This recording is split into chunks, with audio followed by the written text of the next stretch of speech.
TV Fortaleza, a emissora da Casa do Povo.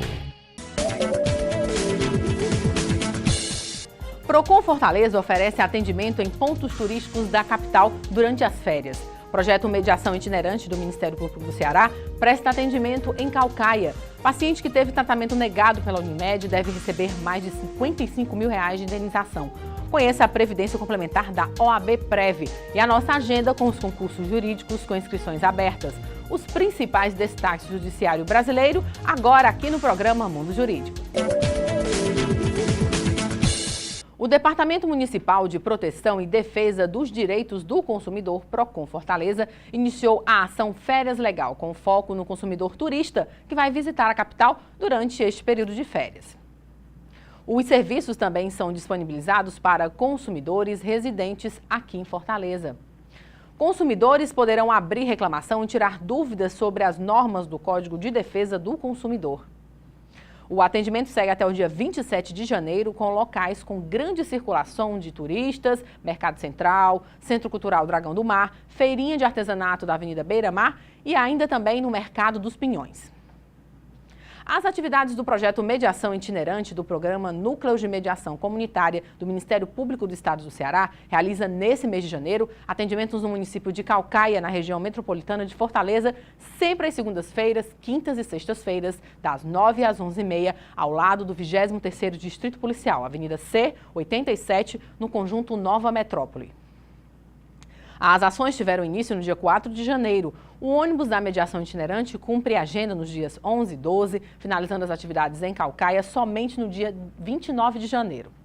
O objetivo é divulgar e praticar a mediação comunitária como uma alternativa pacífica para a resolução de conflitos. Somente em 2017 foram realizadas 141 ações da mediação itinerante em Fortaleza. Atualmente existem no Brasil mais de 1.000 cursos de direito em funcionamento. O mercado exige cada vez mais do advogado e da advocacia. E para falar sobre formação jurídica, nós temos a honra de receber hoje em nosso estúdio o procurador federal e advogado Maceni Félix Filho. Então, Maceni, é um prazer tê-lo novamente conosco aqui no estúdio do programa Mundo Jurídico. Eu que agradeço novamente o convite, Hervelde, para esse seu programa, que eu não canso de dizer que já é consagrado pela audiência, pela qualidade, tá certo? O aprofundamento que você promove, pelos convidados que aqui se encontram, a gente que assistimos assiduamente o seu programa, a gente só tem a elogiar e parabenizar pelo trabalho que você faz de difusão da cultura jurídica, difusão dos assuntos, de toda a temática relacionada ao direito. Obrigado, Maceni. Doutor Maceni, essa questão da formação jurídica é uma questão complexa. Eu gostaria que o senhor fizesse uma breve análise sobre a formação jurídica no Brasil. Certo. A gente tem que fazer uma retrospectiva histórica, né? Porque sempre foi uma preocupação, desde a formação dos primeiros cursos de direito no país, de qual seria a grade curricular necessária, ideal, adequada para corresponder àqueles que buscassem uma formação jurídica no nosso país. Inicialmente, com o advento da própria questão da independência do país, independência política naquela época, se buscou uma necessidade de autonomia também, por que não, também dos cursos de direito, desvinculando, portanto, daquela formação lusitana na Universidade de Coimbra, né, na famosa Universidade de Coimbra, que formou muitos brasileiros, era o único curso que tinha mais perto, mais próximo, além-mar. Então, a partir dessa perspectiva e da criação desses dois cursos, um em Recife e outro em São Paulo, houve a necessidade de formatação de um currículo, de uma grade curricular mínima, né, que abordasse aquelas matérias que capacitasse esses profissionais para o dia a dia, o enfrentamento, tá certo? E cuidar dos litígios, então, da sociedade. Evidentemente que, logo a partir da criação, que foi, vamos assim dizer, uma medida inovadora no nosso país, também surgiram críticas, né? Críticas a partir do momento em que se verificou que aquela grade curricular estava muito teórica e não preparava o estudante de direito, o aluno, o acadêmico, para as questões sociais, para as questões de ordem prática, tá certo? Ele participava das aulas teóricas, tá certo? Mas não sabia traduzir aqueles ensinamentos, tá certo? Em uma linguagem mais acessível para a população e nem responder os litígios que envolviam aquelas questões.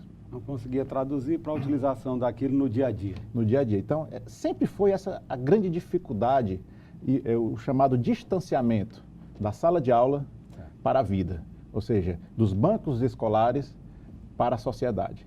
Então, essa é a grande questão, esse foi sempre o grande dilema a ser enfrentado durante toda a evolução dos cursos jurídicos no nosso país. De tal sorte, Evelde, que a Escola de Recife se filiou a algumas correntes filosóficas, né, de origem alemã e francesa. A Escola de São Paulo se filiou ao positivismo, naquela doutrina de Augusto Comte, né, numa visão mais mecanicista da sociedade. Mas ambas também tiveram um grande impacto do iluminismo, né? Certo? Aquela perspectiva também filosófica de esclarecimento da sociedade à luz da razão. E isso clareou bastante, né, a visão crítica da sociedade e também a visão crítica da própria metodologia e da própria pedagogia jurídica que se estava implantando no nosso país. De tal sorte que, de lá para cá, aconteceram algumas reformas curriculares. Logo depois da proclamação da República, o direito eclesiástico foi abolido, certo? As mulheres passaram a ser admitidas no curso de direito, o direito natural também foi extinto, excluído da grade curricular. Algumas disciplinas passaram a ser optativas em vez de obrigatória. O chamado currículo mais flexível, né, passou a ser adaptado no nosso país. Mas houve também uma proliferação de cursos de direito, né? É verdade. Isso, a partir da República Velha, se cunhou uma expressão chamada fábrica dos bacharéis, né? Então, por quê? Porque realmente muitos cursos estavam se espalhando depois de Olinda e São Paulo, Bahia e por aí, no Brasil afora. Isso aconteceu, né? Você só Isso acredita repercutiu. que essa proliferação de cursos, ela acabou prejudicando a formação do acadêmico? Ela vem a partir de uma demanda, é bem verdade, modernamente, de uma perspectiva até de empregabilidade daquele que busca o curso de direito, né? Isso eu falo até porque, quando eu fiz a abertura do programa, eu falei que hoje existem mais de 1000 cursos em funcionamento, mais de 1000 cursos de direito em funcionamento no Brasil. Isso. Eu tenho notícia de cursos que funcionam, inclusive, de madrugada. Quer dizer, então, qual a qualidade, né, e a preocupação na formação acadêmica que esse curso terá com seus alunos? Exatamente. Então, com a evolução curricular, a preocupação também do acompanhamento, de se dar um acompanhamento mais rigoroso, tá certo? Uma curadoria para os alunos, um acompanhamento não só também da questão discente, mas também docente. É necessária uma fiscalização para saber o nível dos professores, né? Uma formação mínima de caráter pedagógica, tá certo? Porque a questão positivista foi muito enraizada no nosso país, né? Até o dístico da nossa bandeira, Ordem e Progresso, tem a origem positivista. Então, o ensino foi muito centrado e concentrado na questão do repasse do conhecimento. É verdade. Ou seja, da legalização, ou seja, da distribuição de normas. O aluno tem que saber até o artigo, tá certo? Que se está debatendo em sala de aula, né? Em provas tem que citar o artigo. A gente o velho decoreba. O velho decoreba, numa linguagem mais usual, exatamente, o velho decoreba. Então, mas na realidade traduzir isso, a pesquisa do que está por trás da legislação, tá certo? Verdade. Os motivos, a exposição de motivos de um código, pouca gente lê.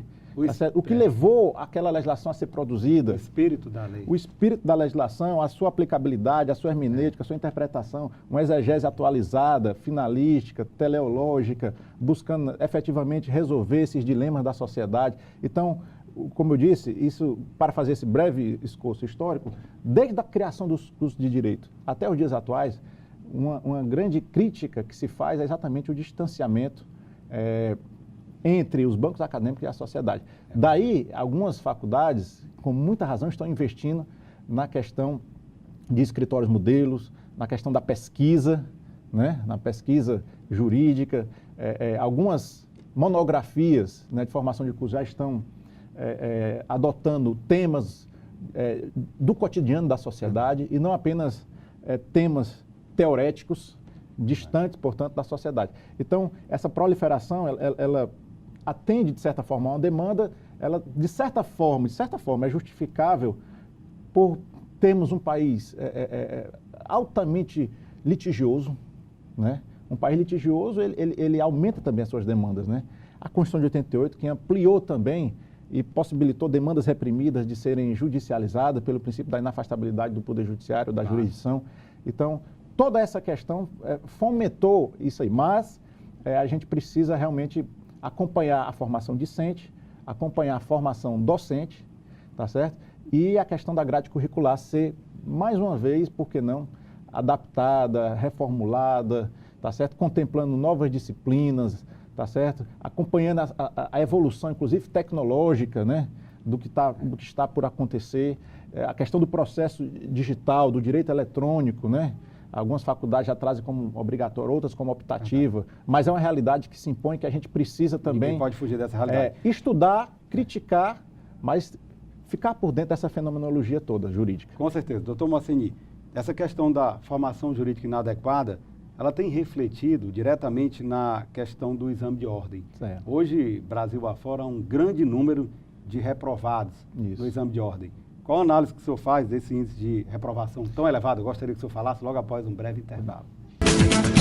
A Câmara Municipal de Fortaleza não para de trabalhar pela população da nossa cidade. E para que você fique sempre por dentro do nosso dia a dia, temos vários canais de comunicação. Confira o que acontece na Câmara pelo site e pelas nossas redes sociais, como Facebook, Instagram, YouTube, TV Fortaleza e Rádio Fortaleza.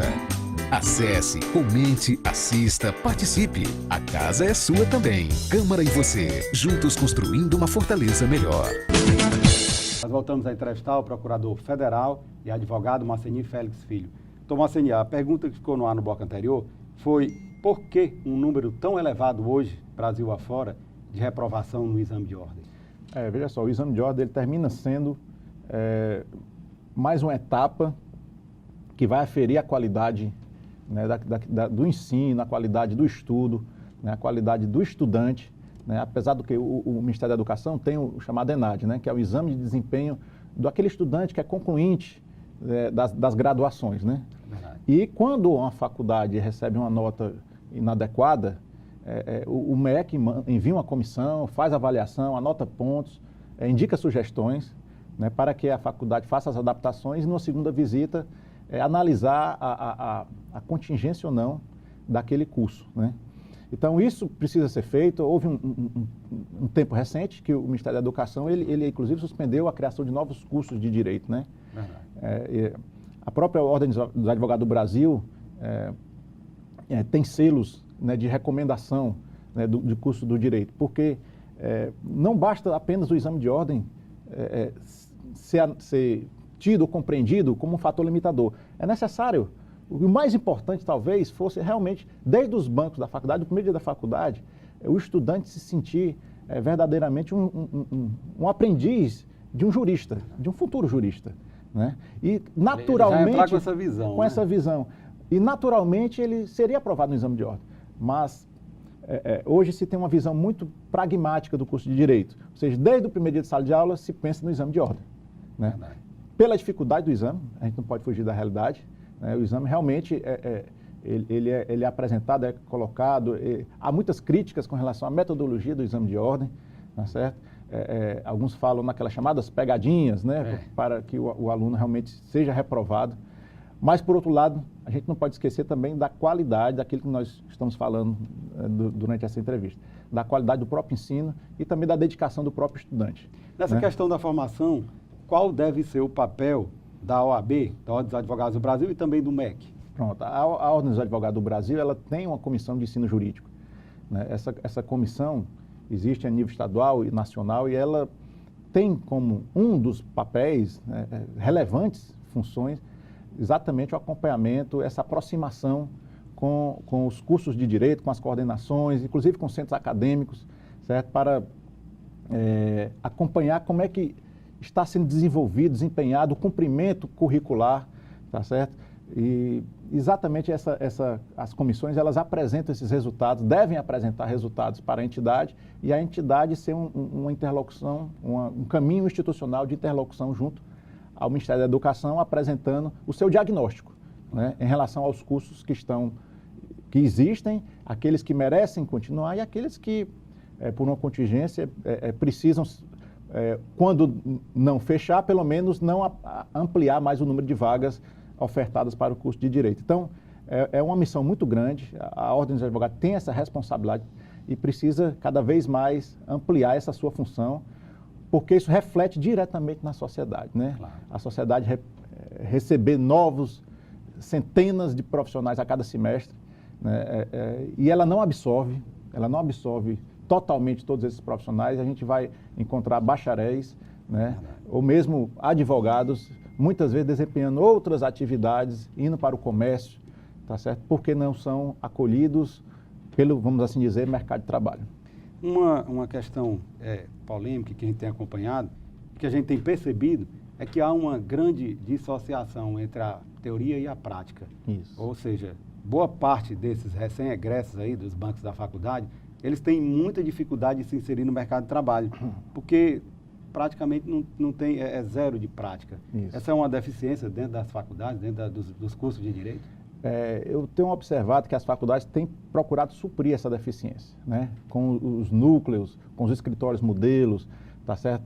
Mas, ao mesmo tempo, essa prática vai sendo colocada, ofertada, mais no final do curso. É verdade. Eu penso que a gente deveria ampliar, tá certo? Já nos bancos da faculdade, o aluno, o acadêmico, ele tem que se sentir parte daquela comunidade estudantil e já ter uma atividade prática paralela, tá certo? De envolvimento social dentro da faculdade. A faculdade deve fomentar isso, né? As disciplinas propedêuticas, assim chamadas, de início do curso, são importantíssimas. As de caráter filosófico, antropológico.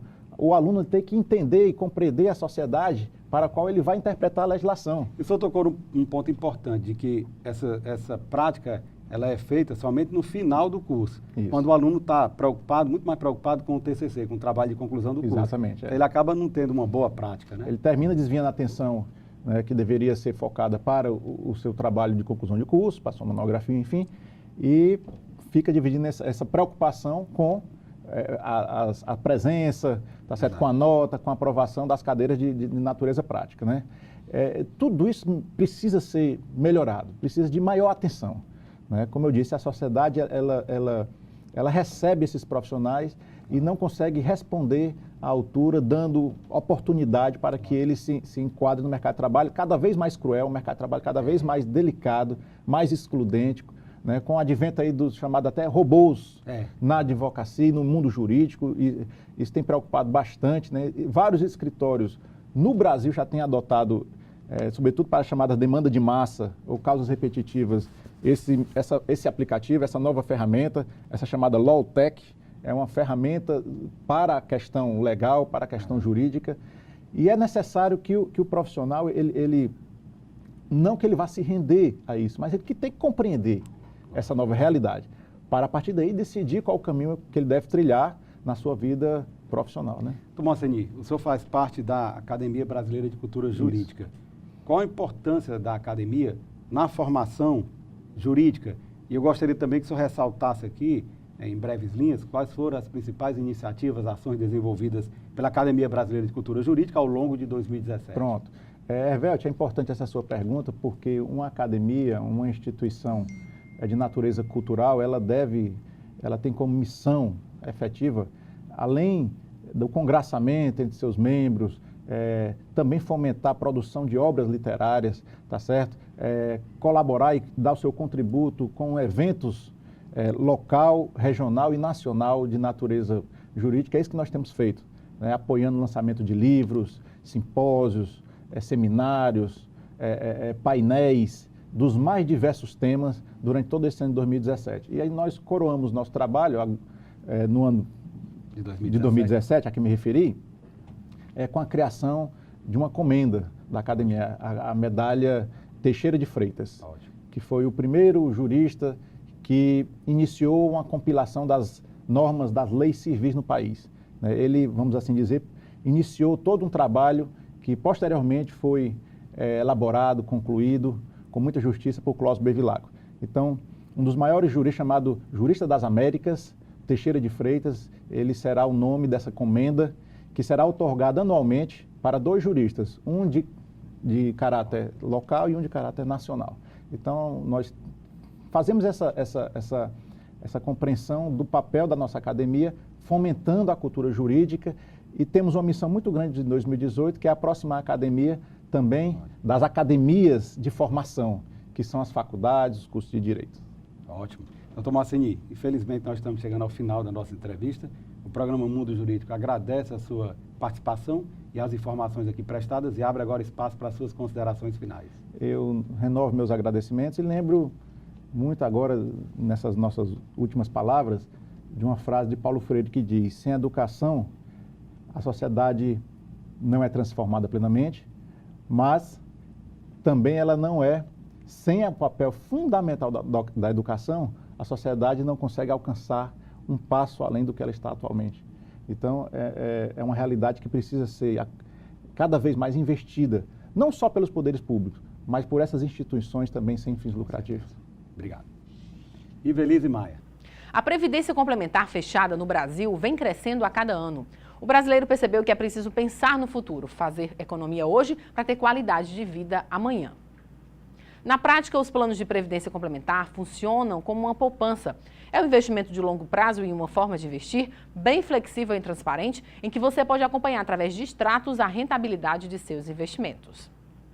Formar uma reserva financeira para realizar um sonho e planejar uma aposentadoria segura a longo prazo, além de uma renda para o caso de invalidez e uma pensão paga aos seus beneficiários caso ocorra alguma fatalidade. Esses são os principais objetivos de quem já aderiu ao plano de benefícios previdenciários do advogado OAB Prev Ceará. A Unimed de Fortaleza, cooperativa de trabalho médico, foi condenada a pagar por dano material mais de R$45 mil a um paciente que teve de desembolsar essa quantia para custear um procedimento médico. Além disso, terá que indenizar, a título de dano moral, R$10 mil. Os valores devem ser acrescidos de juros e correção monetária. A decisão, que também tornou definitiva uma liminar concedida antes, é do juiz Tássio Gurgel Barreto, titular da 34ª Vara Civil de Fortaleza. Segundo o magistrado, mostra-se abusiva a recusa da ré em custear o medicamento prescrito pelo médico, assim como retufar tal prescrição, visto que não tem um córdão de fazê-lo. Isso porque, como dito, o medicamento é indispensável à manutenção da vida e da saúde da parte autora. A Comissão de Liberdade Religiosa da OAB Ceará tem lutado de forma incessante contra a intolerância religiosa no estado do Ceará e no Brasil. E para falar sobre as principais ações desenvolvidas pela comissão, nós conversamos agora com o presidente da Comissão de Liberdade Religiosa da OAB Ceará, Dr. Robson Sabino. Dr. Robson, é um prazer tê-lo novamente conosco aqui no estúdio. O prazer é meu, Hervel, de participar mais uma vez do seu programa. Obrigado.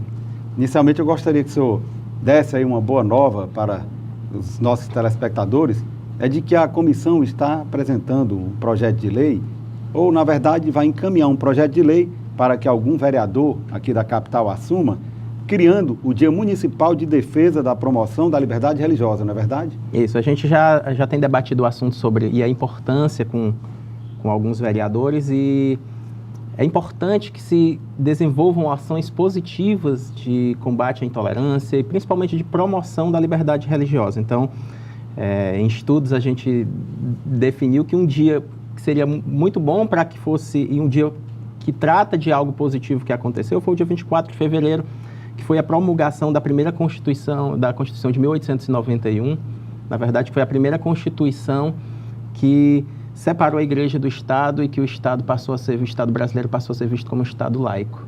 Após a criação desta lei, digamos assim, há interesse da comissão de que seja criada uma coordenadoria de promoção da liberdade religiosa para o desenvolvimento, inclusive, de políticas públicas, coordenadoria tanto no âmbito municipal quanto estadual? Pronto, a gente vê a importância dessas coordenadorias que são criadas e no âmbito da liberdade religiosa, alguns estados já o fizeram e têm tido resultados positivos. Primeiro, que fortalece o debate interreligioso, criam-se políticas públicas para se educar, para se combater a intolerância, mas principalmente esse debate interreligioso mostrando a importância que a religião tem na vida das pessoas e também as coordenadorias elas conseguem coletar dados, porque até hoje no Brasil não se tem grandes estudos sobre sobre o problema da liberdade religiosa. Você vê hoje num BO, quando você vai à delegacia, esse boletim de ocorrência, se for, mesmo que seja ligado à liberdade religiosa, ele pode ser tratado como lesão corporal, como dano.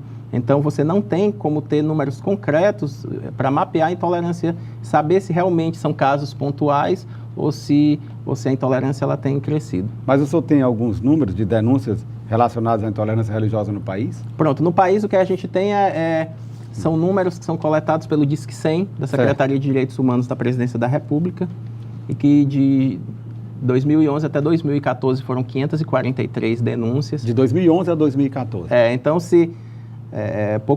pouco mais de 100 denúncias por ano. E aí a gente fez só dessas 543, só 216 tem informação relacionada à religião do informante, né, do denunciante.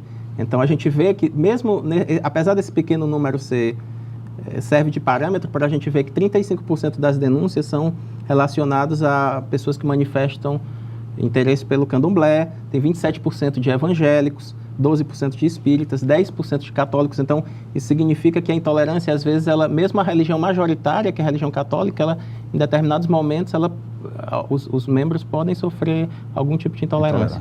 Mas ainda é um número insignificante, né? É um número significante, porque ou eles estão sendo, ou o problema no Brasil é pontual, ou, na verdade, o que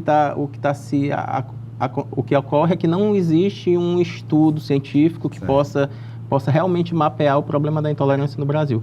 O que a gente tem visto é na internet, né? O crescimento da intolerância, principalmente nas redes sociais. E aí o problema não é só com religião, é com política, em outros ramos também, em outras situações da vida das pessoas. A internet tornou-se um meio mais rápido, mais prático e fácil para disseminar todo tipo de informação, não é verdade? E aí você fala sobre o que quer, às vezes sem conhecimento, então os doutores da internet, então você... e as críticas à religião são muito frequentes, a intolerância é frequente como se a internet fosse uma terra de ninguém, né? Dr. Robson, qual a análise que o senhor faz das políticas públicas atuais existentes, não só no âmbito do Estado, e se existem, mas também no âmbito da União, relacionada à liberdade religiosa? Eu gostaria que o senhor respondesse essa pergunta logo após um breve intervalo. A Câmara Municipal de Fortaleza não para de trabalhar pela população da nossa cidade. E para que você fique sempre por dentro do nosso dia a dia, temos vários canais de comunicação. Confira o que acontece na Câmara pelo site e pelas nossas redes sociais, como Facebook, Instagram, YouTube, TV Fortaleza e Rádio Fortaleza. Acesse, comente, assista, participe. A casa é sua também. Câmara e você, juntos construindo uma Fortaleza melhor. Nós voltamos a entrevistar o presidente da Comissão de Liberdade Religiosa da OAB Ceará, Dr. Robson Sabino. Dr. Robson, a pergunta que ficou no ar no bloco anterior foi, na verdade, um pedido de que o senhor faça uma análise sobre as políticas públicas relacionadas à liberdade religiosa no estado de Ceará e no país. O que a gente tem visto, se existem essas políticas públicas, elas são muito pequenas e tanto que você não tem números eficientes. Você não sabe realmente a dimensão do problema. Faltam coordenadorias, salvo engano, apenas 3 estados no Brasil. Existe uma coordenadoria estadual ligada à questão da liberdade religiosa, então você não tem políticas públicas que desenvolvam o relacionamento interreligioso e façam com que as pessoas possam compreender a importância da liberdade de expressão, a importância da liberdade de crença, de mudar ou não de religião, de ficar na religião. Então, é muito importante que essas políticas públicas, que se não são inexistentes, elas são muito poucas, que elas passem a serem vistas pelo poder público. Porque eu vi um vídeo sobre democracia, e o que é que se falava no vídeo? Que democracia é quando a maioria das pessoas, de acordo com o vídeo, voluntariamente passam a obedecer à lei. Então, e a religião, ela influencia as pessoas para que elas tenham esse desejo de obedecer à lei. Então, A religião tem esse poder, então muitas pessoas obedecem às leis não porque elas aprenderam, porque elas têm medo de alguma punição do Estado. O que fazem as pessoas obedecerem à lei, muitas vezes é o que elas aprenderam na religião que elas pertencem. Como é que a gente pode definir se determinada prática está entrando no campo da intolerância ou não? O que é intolerância religiosa na prática? Eu acho que a crítica em si, ela não é... A crítica, ela não faz parte da intolerância. A intolerância, ela começa quando você tem um discurso de ódio, quando você começa a partir, às vezes, até para a violência. Aí sim a gente passa a falar de intolerância. E a intolerância, ela é crime e deve ser punida pelo Estado, deve ser entendida pelo Estado a importância de que as pessoas precisam entender que religião tem uma cultura de paz. A religião, ela traz a paz, embora algumas pessoas desvirtuem aquilo que é ensinado e cometam atos que não deveriam, né? Que não aprendem nas respectivas religiões. Com certeza. Dr. Robson, a Comissão de Liberdade Religiosa da OAB Ceará está apoiando aí a realização de 2 grandes eventos que serão realizados pela J. Reuben Clark Law. Um sobre, salvo engano, empreendedorismo e outro sobre mediação. O senhor poderia falar um pouco sobre esses eventos? Pronto. No mês de julho agora, o Dr. Francisco Valim, ele foi CEO de algumas grandes empresas, como a Oi, a Nextel, trabalhou na NET também, no grupo RBS, e ele virá falar justamente sobre empreendedorismo e treinar pessoas para que elas sejam facilitadoras de outras. Então, a J. Reuben Clark Law Society, o que é que ela tem? Ela tem como objetivo primordial defender a liberdade religiosa, e também o Estado democrático de direito. Então, a gente entende que as pessoas elas precisam de autossuficiência, serem autossuficiência espiritual e também a autossuficiência material. Então, o Francisco Valim ele vai estar vindo aqui no mês de julho, de dia 6 ao dia 9, fazendo alguns eventos no estado do Ceará para treinar empreendedores e que esses empreendedores treinados a gente possa se criar uma rede de facilitadores e de treinar mais pessoas para que elas possam desenvolver autossuficiência econômica. E o outro evento será sobre mediação? Em agosto a gente vai trazer o Elder Handel Lee Wixon. Ele foi formado pela Universidade Brigham Young. A Universidade Brigham Young, a J. Reuben Clark é a faculdade de Direito dessa universidade americana. E ele exerceu o cargo de juiz por mais de 25 anos, o juiz da Corte Superior na Califórnia, e ele é especialista em mediação. Então, no mês de agosto, ele vai estar a convite da J. Reuben Clark, com apoio de diversas comissões da OAB, não só a Comissão de Liberdade Religiosa, mas também outras comissões, para que a gente faça um grande evento e as pessoas comecem a criar essa cultura de mediação, a cultura de paz também na justiça.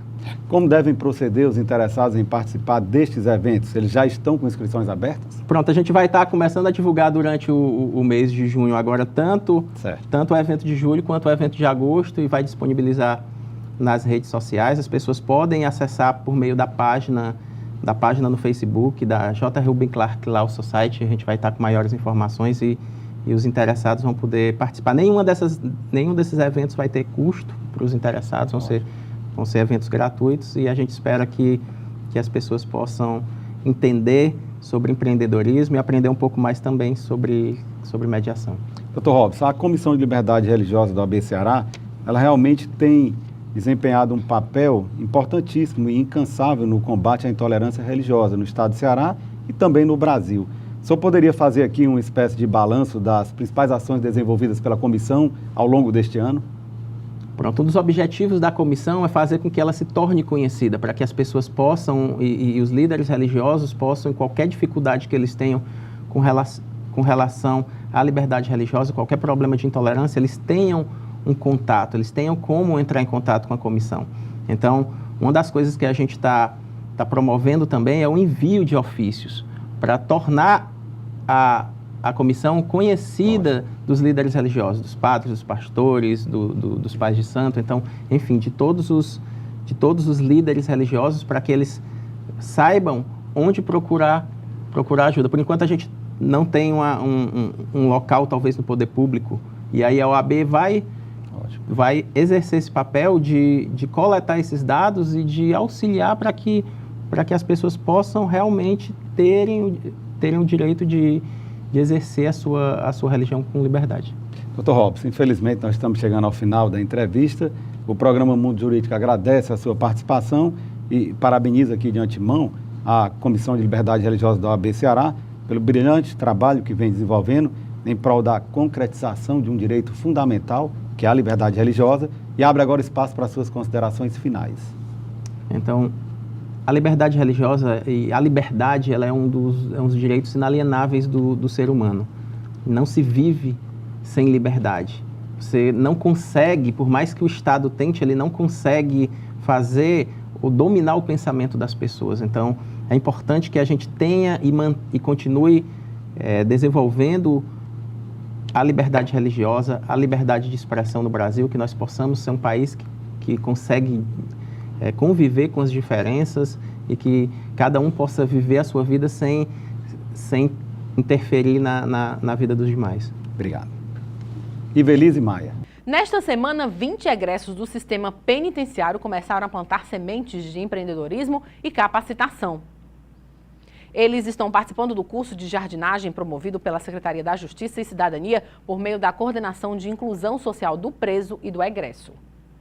O curso é realizado em parceria com a Prefeitura Municipal de Fortaleza e o setor de manutenção de praças, canteiros e passeios da Autarquia de Urbanismo e Paisagismo de Fortaleza. Com carga horária de 100 horas, as aulas são ministradas diariamente no turno da manhã no Horto Municipal Falconete Fialho.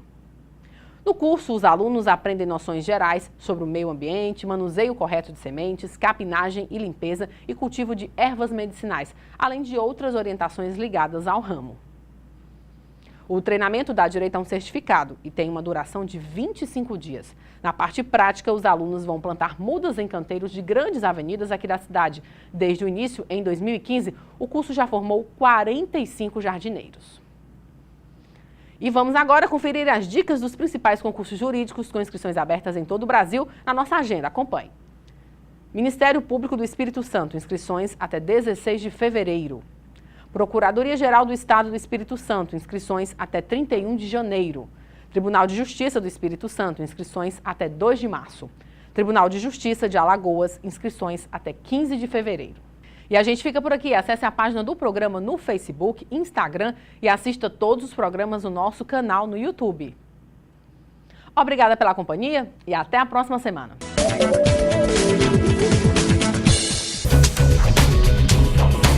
TV Fortaleza, a emissora da Casa do Povo.